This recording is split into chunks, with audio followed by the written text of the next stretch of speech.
Good morning, students. Today we are going to start the chapter motion of class 9 science. This is the first chapter of physics. So, what is motion? If the location of the object changes with time, the object is said to be in motion. तो अगर हम कहें कि अगर कोई भी object है और उसका लोकेशन जो है उसकी पोजीशन जो है अकॉर्डिंग टू द टाइम अगर चेंज हो रही है तो हम उसको मोशन कहते हैं। तो मोशन को डिफाइन करने के लिए कुछ टर्म्स हैं यहाँ पे, पहले हमें वो टर्म्स जानना पड़ेगा तभी हम उसको एक्चुअल में डिफाइन कर पाएंगे कि हाँ एक्चुअल में जो बॉडी है वो मोशन कर रही है। तो उसमें फर्स्ट पॉइंट जो है that is the reference point. तो जब भी हम मोशन को कहते हैं तो वहाँ पे हम एक पॉइंट कंसीडर करते हैं जिसको हम रेफरेंस पॉइंट कहते हैं। और जब भी बॉडी मूव करती है शॉर्ट डिस्टेंस या फिर लॉन्ग डिस्टेंस तो वहाँ पे हम उस पॉइंट को कंसीडर करके हम उस डिस्टेंस को मेजर करते हैं and that point is known as reference point. The second term is origin. Origin मतलब जहाँ से हम मूवमेंट या फिर मोशन स्टार्ट कर रहे हैं that is called the origin point. The reference point that is used to describe the location of object is called the origin. यहाँ पे एक एग्जाम्पल दिया हुआ है कि for example a new restaurant is opening shortly at a distance of 5 kilometre north from my house. Here the house is the reference point, क्योंकि मेरे घर से जो है 5 किलोमीटर की दूरी पे है। तो यहाँ पे हम रेफरेंस क्या ले रहे हैं, रेफरेंस हम हाउस को ले रहे हैं जहाँ से जो रेस्टोरेंट ओपन हो रहा है उसकी जो दूरी है वो आपकी 5 किलोमीटर है। Now next one is the motion in straight line. Motion in straight line means अगर कोई भी मोशन हो रहा और एक सीधे लाइन में एक ही डायरेक्शन में हो रहा है that is called the motion in straight line. तो यहाँ पे terms and distance. The distance covered by an object is described as the total path length covered by an object between the two end point. तो जब भी हम बात करते हैं कि हमने इतना डिस्टेंस कवर किया है तो डिस्टेंस क्या होता है, डिस्टेंस का मतलब कि जहाँ से हमने स्टार्ट किया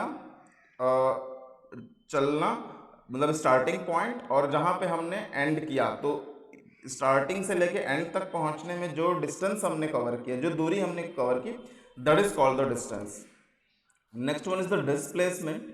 डिस्प्लेसमेंट क्या होता है, the shortest possible distance between the initial and final position of object is called the displacement.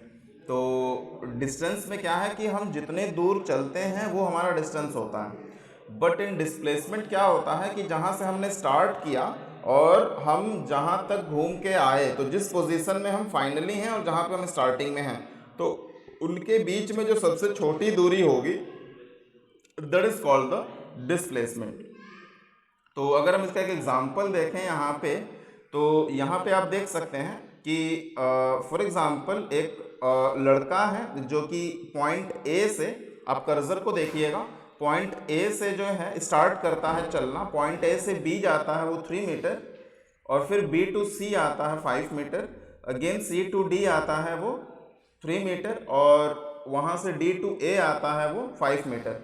तो अगर हम उसका फाइनल और लास्ट सॉरी स्टार्टिंग और लास्ट पोजीशन देखें तो वो स्टार्ट भी उसने ए से किया था, स्टार्ट उसने ए से किया था और एंड भी उसने ए पे किया। तो यहाँ पे अगर हम डिस्प्लेसमेंट की बात करें तो डिस्प्लेसमेंट यहाँ पे जीरो होगा। जीरो क्यों होगा, क्योंकि उसका फाइनल पोजीशन और स्टार्टिंग पोजीशन जो है वो सेम है, एक ही जगह पे है, तो वहाँ पे जो शॉर्टेस्ट डिस्टेंस है वो जीरो है, देयर इज जीरो डिस्प्लेसमेंट। लेकिन अगर हम डिस्टेंस कवर की बात करें तो उसने टोटल डिस्टेंस जो है 16 मीटर कवर किया है। क्यों, क्योंकि टोटल डिस्टेंस का मतलब क्या है कि जितना दूरी वो चला यहाँ से, तो 3 5 8 3 11 और 5 16, तो 16 मीटर वो डिस्टेंस कवर किया। But when we talk about the displacement, तो डिस्प्लेसमेंट जो है यहाँ पे वो ज़ीरो होगा। तो यहाँ पे वही चीज़ दिखाया गया है, displacement at a point A is equal to zero because the shortest distance from A to A is zero होगा। Now next one is the negative displacement and positive displacement. तो नेगेटिव डिस्प्लेसमेंट क्या होता है कि अगर हम इस figure को ऑब्जर्व करें यहाँ से, तो यहाँ पे एक स्केल दिया हुआ है, अगर हम स्केल के लेफ्ट साइड मूव करते हैं तो वहाँ पे क्या होगा, हमारा जो डिस्प्लेसमेंट होगा वो निगेटिव होगा, और अगर हम राइट साइड किसी एक डायरेक्शन में जा रहे हैं तो वहाँ पे हमारा डिस्प्लेसमेंट जो है वो पॉजिटिव होगा। तो वहाँ पे फाइनल डिस्प्लेसमेंट की बात करें तो हम निगेटिव और पॉजिटिव दोनों को ऐड करते हैं, तो वहाँ पे हमें फाइनल डिस्प्लेसमेंट जो है पता चलता है। What are scalar and vector quantities, यहाँ पे तो स्केलर क्वांटिटी क्या होती है, जो कि सिर्फ डिस्क्राइब अ मैग्नीट्यूड और अ न्यूमेरिकल वैल्यू, जो कि सिर्फ मैग्नीट्यूड बताती है, उसकी वैल्यू बताती है। But a vector quantity describe the magnitude as well as the direction. और वेक्टर क्या बताता है, एक तो मैग्नीट्यूड बताती है, साथ साथ में वो डायरेक्शन भी बताती है कि वो किस डायरेक्शन में जा रहा है। तो यहाँ पे अगर हम डिस्टेंस और डिस्प्लेसमेंट की बात करें तो डिस्टेंस क्या है, डिस्टेंस स्केलर क्वांटिटी है। डिस्टेंस एक स्केलर क्वांटिटी है जो सिर्फ मैग्नीट्यूड बताती है कि उसने इतना डिस्टेंस कवर किया है, इतनी दूरी कवर की है। But when we talk about the displacement it's a vector quantity, तो ये मैग्नीट्यूड के साथ साथ में आपका डायरेक्शन भी बताता है कि डायरेक्शन किस जो मूवमेंट है और जो मोशन है वो किस डायरेक्शन में हो रहा है। Now the next topic is uniform motion. तो मोशन का मतलब क्या है कि अगर कोई भी ऑब्जेक्ट अपने पोजीशन को चेंज करती है so that is called the motion. लेकिन यूनिफॉर्म मोशन की बात कहते हैं तो यूनिफॉर्म मोशन में क्या होता है, when an object travel equal distance in equal interval of time is said to be uniform motion. जब कोई भी ऑब्जेक्ट एक equal distance equal interval of time में कवर करती है तो उसको हम यूनिफॉर्म मोशन कहते हैं। फॉर एग्जांपल, अगर मुझे यहाँ से किसी एक जगह पे जाना है and the distance between this two point is 15 kilometre, तो मैं जितने बार भी जाता हूँ ये 15 किलोमीटर कवर करने के लिए every time I am taking the same time to cover. For example 15 kilometre cover करने के लिए मैं पहली बार गया तो मैंने 15 मिनट लिया, दूसरी बार गया तब भी 15 मिनट लगा, तीसरी बार गया तब भी मुझे 15 मिनट लगा। तो इसका क्या मतलब है कि जो डिस्टेंस है, जो कि 15 किलोमीटर का डिस्टेंस है, उसको कवर करने के लिए मैं उतना ही समय ले रहा हूँ। तो उस तरह के मोशन को हम यूनिफॉर्म मोशन कहते हैं। Next one is the what is non uniform motion. तो अगेन अगर हम अनइक्वल डिस्टेंस को इक्वल इंटरवल ऑफ टाइम में कवर करते हैं या फिर एक फिक्स डिस्टेंस को हम अनइक्वल टाइम पीरियड में कवर करते हैं, that is called the non uniform motion. Next topic is speed.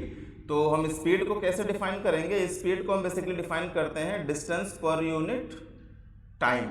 It means कि distance travelled by an object in a per unit time is known as speed. और इसको हम distance by time से दिखाते हैं और इसका जो SI यूनिट होता है स्पीड की, वो मीटर पर सेकेंड होता है। तो स्पीड को हम मीटर पर सेकेंड में रिप्रेजेंट करते हैं। और नेक्स्ट है एवरेज स्पीड। एवरेज स्पीड का क्या मतलब होता है कि अगर फॉर एग्जांपल एक ऑब्जेक्ट है, यहाँ पे अगर हम एग्जांपल से समझे तो एक ऑब्जेक्ट है जो कि 10 मीटर की दूरी 3 सेकेंड में ट्रैवल करता है और 12 मीटर की दूरी 7 सेकेंड में ट्रैवल करता है और कवर करता है। तो इसकी एवरेज स्पीड क्या होगी, तो एवरेज स्पीड निकालने के लिए हम टोटल डिस्टेंस निकाल लेंगे कि दोनों टाइम में उसने डिस्टेंस कितना कवर किया, that is 10 + 12 is equal to 22, और टोटल टाइम कितना लिया, 3 + 7 इज इक्वल टू 10। और फिर टोटल डिस्टेंस को टोटल टाइम से हम डिवाइड कर देंगे तो we will get the average speed of that particular object, जो कि वो डिफरेंट डिस्टेंस को डिफरेंट टाइम इंटरवल में अगर कवर कर रही है तो वहाँ पे हम टोटल टाइम और टोटल डिस्टेंस निकाल के उसको हम एवरेज स्पीड निकाल सकते हैं।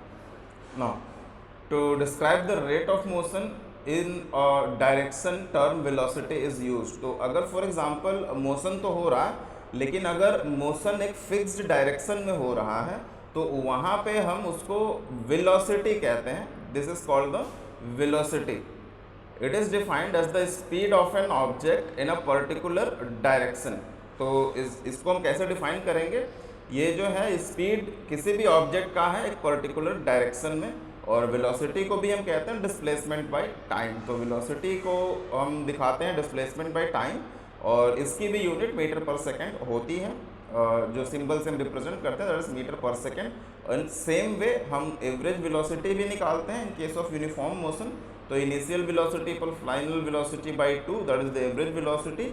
और नॉन यूनिफॉर्म मोशन में क्या होता है, total displacement by total time taken that is your average velocity. तो इस पर अगर न्यूमेरिकल आता है तो हम उसको आसानी से कर सकते हैं। Now uniform motion non uniform motion हमने देख लिया है। एक्सेलरेशन क्या होता है, change in velocity by time taken. तो अगर कोई भी चीज़ हो रही है, अगर मोशन में है और मोशन करते समय वेलोसिटी में है, तो वेलोसिटी अगर उसकी चेंज हो रही है तो वहाँ पे हम कहेंगे कि एक्सेलरेशन हो रहा है, it means change in velocity by time taken, that is इसका ऐसा यूनिट होता है मीटर पर सेकेंड स्क्वायर। यूनिफॉर्म एक्सेलरेशन क्या है? An object is said to be have a uniform acceleration if it travel along a straight path, अगर वो एक स्ट्रेट पाथ में चल रही है और इट्स वेलोसिटी चेंजेस, और इसकी वेलोसिटी जो है वो चेंज हो रही है, दैट इज इंक्रीज और decrease by equal amount in equal time interval. और वो भी चेंजेस क्या है कि इक्वल अमाउंट में इक्वल टाइम इंटरवल में अगर हो रहा है तो that is called the uniform acceleration. Non uniform acceleration क्या है? An object is said to have a non uniform acceleration if its velocity changes, increases or decreases by unequal amount in unequal time interval। तो अगर उसकी velocity change हो रही है और कैसे हो, या तो इंक्रीज हो या फिर डिक्रीज हो, लेकिन वो कैसे हो रही है? अनइक्वल अमाउंट में, मीन्स अमाउंट फिक्स नहीं होगा और वहाँ पे टाइम भी फिक्स नहीं होगा कि इतने ही टाइम इंटरवल में वहाँ पे उतनी वेलोसिटी चेंज होगी। तो उस तरह के जो एक्सेलरेशन है वहाँ पे हम उसको कहते हैं नॉन यूनिफॉर्म एक्सेलरेशन। तो ये था आज का टॉपिक। इसके आगे वाले जो टॉपिक हैं उसको हम नेक्स्ट क्लास में कवर करेंगे। तो अब मिलते हैं नेक्स्ट क्लास में। अगर इसमें कोई भी डाउट है तो बिल्कुल कमेंट करिएगा, मैं उसको रिप्लाई करूँगा। Thank you.